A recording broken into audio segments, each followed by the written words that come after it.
একটি ডিম আর আটা দিয়ে দারুণ বিস্কুট।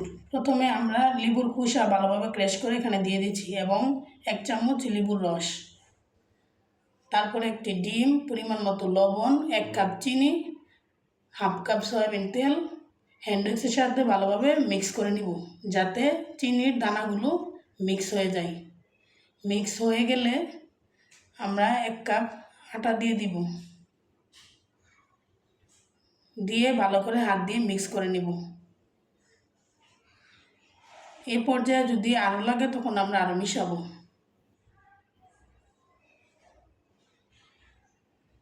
এখন আরও দিয়ে দিচ্ছি 1 কাপ আটা। এই তো ডো তৈরি। হাতে তেল মাখিয়ে বিস্কিটের আকার ধারণ করে নিব। পছন্দ মতো ডিজাইন দিয়ে দিব।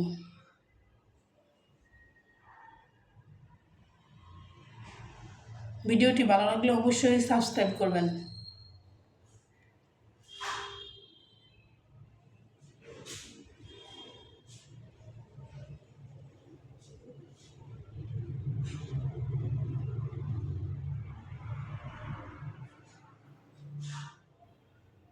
এই তো আমরা সবগুলো বিস্কিট বানিয়ে নিয়েছি। ডুবো তেলে হালকা মিডিয়াম আঁচে বিস্কিটগুলো ভেজে নেব।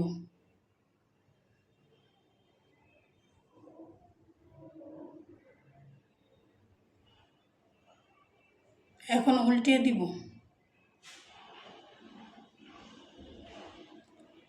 বিস্কুটগুলো হয়ে গেলে নামিয়ে ফেলব।